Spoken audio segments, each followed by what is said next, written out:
You're good to go, Runa. Hello, can everybody see and hear me? Good morning from the great Pacific Northwest. Hello, so good to see so many folks here from all over the place. I'm always interested when I'm in the chat during the con about who's closest to me and who's furthest away. I'm coming to you, like I said, from the great Pacific Northwest, Western Washington specific. And I need to start off our presentation today by saying thank you to Llewellyn for putting this con together. As someone whose life is very land-centered, a virtual conference allows me to participate and still get my barn chores done. So thank you, Llewellyn. Once again, for everyone who doesn't know, I'm Runa Troy. I'm a brand new author with Llewellyn. My book, Magic in Your Cup, A Witch's Guide to Sippable Spellcraft, is available for pre-order now and will hit the shelves of your favorite booksellers on December 9th. Thanks again to Llewellyn for taking a chance on this witch's work. Oh, yes. Look at this. Texas, Massachusetts, Colorado. Thank you, everybody, for being here. Although I'm a new author, I am not new to the craft. I've been a solitary, eclectic witch practicing for more than 40 years. I spend my days connecting with the land, writing, editing, teaching, and doing magic. I love the PNW too, Venus. During this short presentation, we're going to talk about what, where, why, how of Sippable Spellcraft. But let me ask you all real quick, if you've got a drink next to you, what are you drinking right now? What is everybody drinking right now? I have coffee and water and a little magic here that we'll talk about in a little bit. Coffee, yes, flavored water. Did you do that water yourself, Jen? Gatorade, all right, getting that hydration going. Ooh, mushroom coffee. I love mushroom coffee. Love mushroom coffee. Yum, yum. Anything coffee, anything coffee. All right. So, what led me to a drink of, or excuse me, a drink? What led me to drink? What led me to a life of drink magic? Well, like many witches, when we walk that path, things tend to happen organically and you transform a little bit by bit. And that was the same with me. I, like many witches, I was searching for the mystical. I was stumbling upon it, as the case may be. And that search led me to the craft. Being a witch of cups happened in part because the universe highlighted some circles in my life, and they were all over here and there, and it brought it all together and highlighted this path to Sippable Spellcraft. I was a young adult, fresh out of high school, and unable to attend college initially. And so I found the service industry and notably became a bartender, which allowed me to write during the day and then work at night. The other circle was that I was always working with plants magically, and I was a closeted kitchen witch, and all of that practice showed me how medicine, nutrition, and magic all go hand in hand. One of the other circles was that my work path and my partner's work path allowed us the opportunity to see behind the scenes in the coffee and the tea industry. Bean water and leaf water is some really magical stuff, and there's a lot to learn about it. Additionally, we're avid home brewers. We use what we grow here at our home and turn those fruits of our labors into all manner of nourishment, fun, and magic, from seasonal ciders to shrubs to liqueurs and juices, what have you. And then that last little circle was that I am a diehard permaculture practitioner. And I look at everything in my life through that lens. The ethics of permaculture very, very quickly are earth care, people care, and fair share. And then there are 12 different principles. And if you're interested in that, I encourage you to go off on it. But it really impacted the lens in which I look at my life, including it led me to deeply consider what I was putting into my body, which showed me that I could ingest magic multiple times a day. So what is Sippable Spellcraft? Well, it's just like it sounds. It's spellcraft you drink. Sometimes referred to as magical mixology, drink weaving, being a witch of cups. It includes everything you drink: water, tea, milk, and on and on. It does not have to be alcoholic. You do not have to have a cauldron to brew it. Of course, it can be both those things as well. Actions in conjunction with drinking the coffee or the tea or the water is included in Sippable Spellcraft. So what I mean by that is, what are the ingredients? What are their magical correspondence? How do you prepare it? What kind of energy do you use when you prepare it? What intention do you put into it? How you partake of it is all a part of Sippable Spellcraft. For instance, when you look at toasting someone, or you cheers and clink glasses, that is a spell. It can be a spell. It isn't often for some people, but for us witches, it's a spell. So it's not just the drink, but all the elements that go into the creation of it. Make sense? Suddenly, so many ideas about sipping magic. That's great, Venus. That is great. That's what I want. I want you to get excited. I want you to get excited. So Sippable Spellcraft is powerful magic that you can do every single day. And that's one of the things that I love about it. It doesn't have to, you don't have to wait for a Sabbath, and you don't have to wait for the moon and the sun to align and all of that. You can do it every single day. And as I've said, I have a life that's very close to home and the land that it surrounds. But I can take magic on any excursion. Got my little tumbler, and I'm going to go, and I have it right here with me. You're nervous, maybe, about giving a presentation. You can brew up some courage via some tea or some coffee or juice, whatever gets your witchy self flying excited, right? So, like my violet lemonade here. This little elixir is all done with big intention, and like any spellcraft, intention is a big part of it, right? So I started with Capricorn moon water, because we all know Capricorns. They got their stuff together, right? They're on it. They are business, baby, okay? And I could have used Gemini moon water, because Geminis are the communicators of the zodiac. But there's a lot of Gemini energy going on right now. We're in Gemini season. A lot of the planets are in Gemini. So to balance it off, Capricorn moon water made more sense. And then there's lemon juice inside of it, which is purification. It allows you to focus on what's important. But also for me personally, and I talk about this in the book a lot, because all of the ingredients can have different correspondences for you personally. And that's okay. Lemon to me is like the sun in a glass. It's like shining down on you and giving you power to be your best. And then there's a little bit of sugar. Love energy, right? Give yourself a little, or others, a little bit of sugar. Be gracious with yourself. Be kind to yourself, right? That's that kind of energy. And then there's a smidgen of rose water in it, which is a partner in protecting your achievements. And lastly, but not least, wild violet tea, which is all about awareness and inspiration. So I'm here today to hopefully make you aware of Sippable Spellcraft and then inspire you as well. Excuse me while I take a sip. Okay. So Sippable Spellcraft is an invitation for magic from morning till night. And one of the reasons why it is so inviting is it's accessible. It is accessible.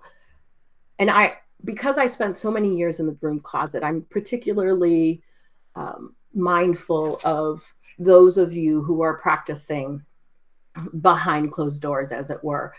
And for you, it's very accessible because everybody has to drink and nobody needs to know what's in your cup, right? They don't need to know that it's a concoction to give you more confidence or to ground you or to calm you down, whatever it is. Yes, beyond your morning cup of tea and beyond. Yes, Penny. So morning hydration ritual can be an altar too. It looks like you're serious about your hydration and no one else needs to know. But of course, hydration is very serious. Sippable Spellcraft is also simple yet very powerful because you can work with a variety of ingredients and it doesn't require an herbalism degree. It doesn't require acreage and a giant, huge investment. You use what you have. If you have a glass of water, you can do magic. Then there is the fact that in Sippable Spellcraft, you can layer it with other practices, your dream work, divination, ancestral connection, tarot, whatever you like. My book, Magic in Your Cup, describes several of these layering techniques, particularly for dream work, to elevate the craft workings that you're undertaking. Yes, Barbara. She said she loves the accessibility without arousing suspicions or questions from others, and she feels that's important. So many ways, it's going so fast, excuse me. So many ways to use everyday objects or activities for magical purposes. Exactly, Barbara, exactly. You got it. All right, next slide, let's see. So the core to Sippable Spellcraft is connecting with the energy. The biggest part of it is to be able to feel, to connect, and use that energy in the drink and its ingredients. So understanding that, you're halfway there. The other part is your own energy. So your intention, your weaving connection. So when we do our morning coffee ritual or our tea ritual, how do we want to show up and be present in it? Do we want to be calm? Do we want to be active? You get to decide that. And that customization it's inspiring for me. So I hope it's inspiring for you. It's just this blank canvas that you get to paint on. And then when we're looking at connecting with the energy and what we're drinking, there are things to consider, of course. And for me, because I live so close to the land, seasonalness is first and foremost, because ingredients are stronger and you will feel that as you're doing the energetic connection with those ingredients. Physically and certainly taste-wise, something fresh is going to be very, very different than, say, something ultra-processed and preserved. But although their magical correspondences are exactly the same, say, you've got a fresh carrot versus a can of carrots, the connecting to the energy becomes, it's different. You can connect with the energies, but you are going to notice as a witch that energy can feel different. I equate it to you have this great clear video call with somebody and you can see the freckles on their face versus you're on the phone and you only have 2 bars and you're like, what did you say? What did you say? So it's a lot more work to take that phone call as opposed to that really nice, crisp, clear, lots of bandwidth video call. Does that make sense? Oh, great, Kat. I'm so excited. Yes. If you were the person who made potions in the sandbox, you're probably going to really dig Magic in Your Cup. Along with seasonalness in the energy, you want to look at perhaps the astrology. I know not everybody has astrology in their practice, but it is another way to layer on the magic in your Sippable Spellcraft. So I started with just doing moon phase energies, right? Making moon water and then actually using it. I mean, there's so many of us I mean, I'm guilty of it too. I make the moon water and then I don't do anything with it. You got to do something with it. And Sippable Spellcraft is so easy to incorporate that energy into your life and that magic into your life. If, say, for instance, like I chose the Capricorn moon water for my violet lemonade, or maybe you are under a Cancer moon and you're feeling all weepy and emotional and don't want to leave the house, you could grab something with some fire energy or some grounding energy. Hello, coffee, right? Where's my coffee lovers? So you can do that energetic balancing, right? When you're making your drinks. There's tons of examples in Magic in Your Cup, and I want to allow time for questions. So just a bullet point for you there. The one thing to keep in mind, and this will appeal to a lot of the green witches out there, is that all of Sippable Spellcraft deals with water and plants in some form. So coffee is beans in water, and tea are leaves in water, the juice of berries into infusions, pressing apples into cider, right?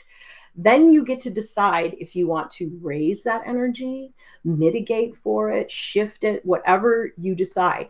It can be done with whatever cup you have in your hands. Ooh. Okay, wait a minute. I think I skipped a slide here. Oh, did we not see that? I apologize. Here we go. Okay, so becoming a Witch of Cups. What opportunities are available to you right now? How do you start your day? How do you end your day? Where can you add magic? Do you want to create a drink that helps you with your divination? Or having a tea party with your besties in your coven so that it can bring you closer together, not just physically, but emotionally and energetically? For instance, I turned after school snack time into a ritual of connection and nutrition for my kiddos. Smoothies to ease algebra frustration, or chocolate milkshakes to power the brain. In the book, I offer a daily hydration spell, for instance, that allows you not only to hydrate yourself, but set the mood and the intention for the day.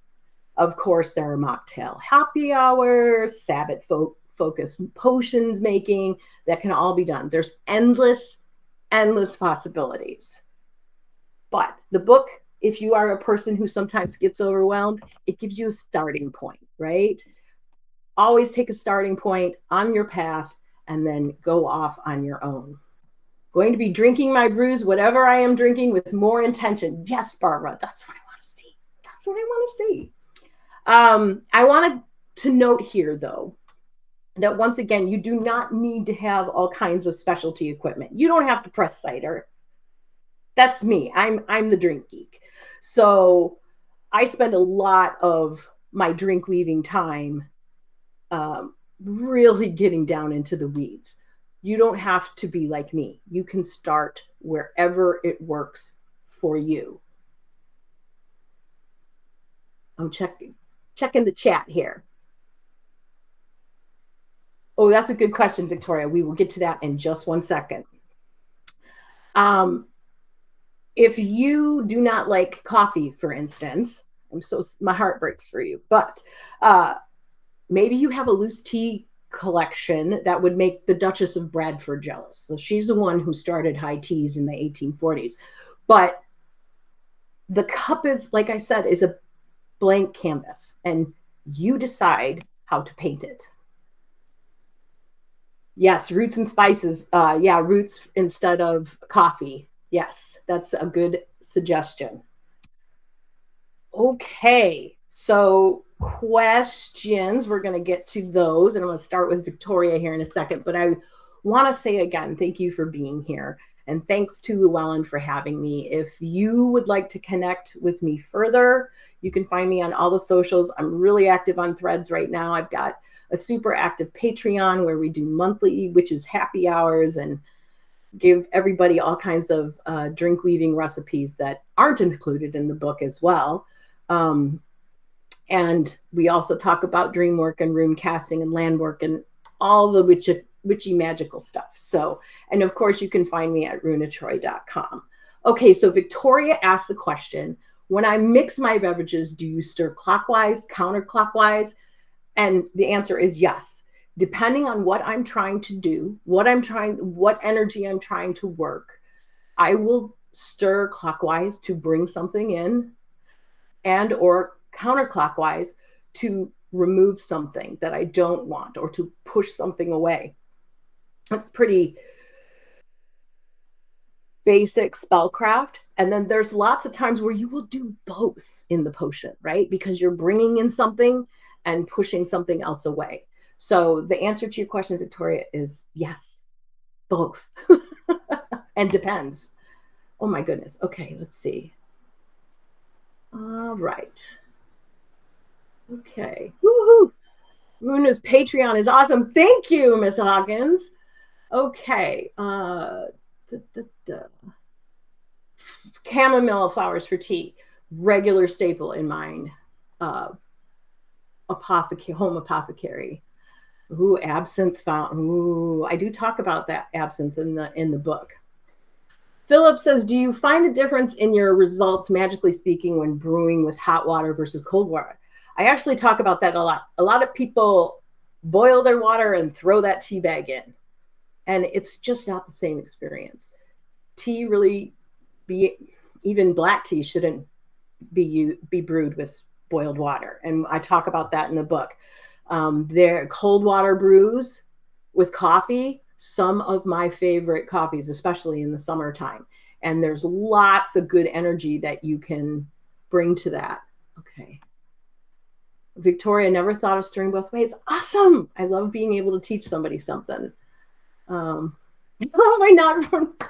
Oh, thank you, Venus. She doesn't know. There was another question. Any advice for adding things like crystals to drink? Okay. Yes. And I talk about crystals in the book as a element or ingredient in your magical mixology.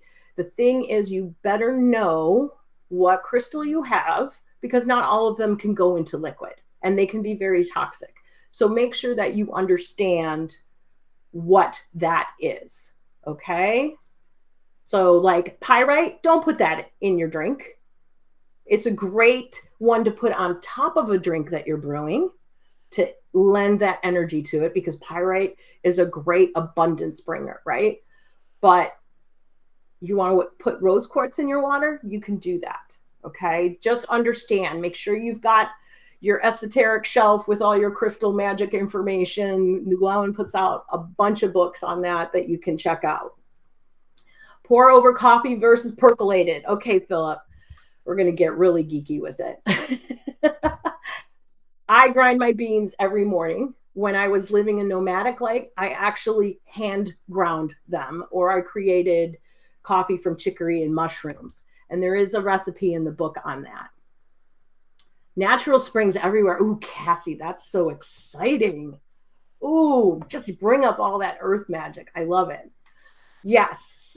Venus asks, do you say any chants or blessings as part of these? Yes, there's lots of actual like spells, chants, meditations. All of that can be brought into Sippable Spellcraft. You cannot do that as well. Again, the customization with this path is so freeing. You can do whatever calls to you, whatever working you need to do. Right. Exactly, Bonnie. So Bonnie says that when she's drinking water, she'll say affirmations into it before drinking. That's Sippable Spellcraft right there. Super simple, yet very, very powerful. For your pets, with pets say ingredient. Okay, so I make my dog. I have two little puppy familiars, Granny Shadow and Ms. Snicklefritz. And if you follow me on socials, you'll see their antics and shenanigans here. But yes, I make their food. I seasonally will add fire cider to their water. And I don't think that I talked about too much with pets in the book, but I have done that with my patrons. charging with shungite. So shungite, again, you can totally do like on top of the glass, a covered glass or whatever. I would not put that in. No, Kat, I am not on Facebook. I am one witch, and I have 2 acres of farm to run every day and write and edit and teach and all those things. And I just have to have social medias where I can fit it in. And Facebook is super time intensive. Thank you. Yeah, it's Runa.Troy on Instagram and Threads. Thank you, Llewellyn. Thank you. Good, no time for Facebook. All right, let's see. What other questions do we have here? I think I have just a few more minutes. I mean, hopefully you all are going to consider adding magic in your cup to your magic library shelf. It's 177 days is going to go so quickly. And like, look at that cover. How absolutely beautiful is that? I love it so, so much. And I have lost count on how many times I have raised a glass and found my life that much more magical. And I hope that you'll explore this path and perhaps find some magic in your life too. VS, this is my first traditionally published book. Yes. Alcoholic versus non-alcoholic drinks. Does alcohol add to or subtract to the power of the spell? That is going to be a very individual take. I do work with alcohol. I brew my own alcohol, and we do cover that in the book. I'm all about everything in moderation, and even sometimes moderation. So you have to look at that and what's important for you. There are times where I absolutely do not want alcohol because of the severity or the intensity of what it is that I'm doing. So some of the like bigger spells that I do, I will not use alcohol because I want to be able to connect with the energy in a different way. Other times, alcohol allows you to connect with that energy and weave things in your working. That cover is fire. Yes. Would be lovely to work a spell in a big punch bowl. Yes, we do talk about punch bowls and how to bring magic into bigger gatherings. Let's see. All right, how much more time do we have here? Yes, I could totally geek out on shapes of vessels, and I do talk about the different kinds of cups and why you would use them and or not use them in the book, Philip. Oh, dandelion mint tea. Oh, love it. Love it. Yes, dandelions. Again, lots of sun energy, lots of renewal, lots of rebirth energy there. Jasmine tea. Yep, that's another one. I do read tea leaves, Victoria. I do. Chocolate hot cold recipe and intentions. Yes, Penny, that is in the book too. I talk about making your own hot chocolate mix and how to infuse it and all of that good stuff. All right. Anything else? I think we have time for like one more question. That's it. I don't want to scroll up and miss something.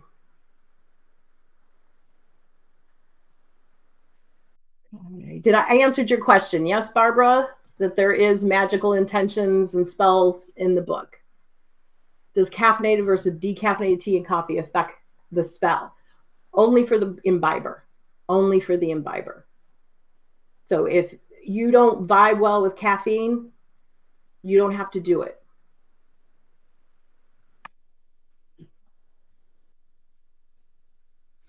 You are so welcome, everybody. So, so welcome. And I think we're going to close out here. So do good, be magic, everybody. And I can't wait to see you all in December. Bye.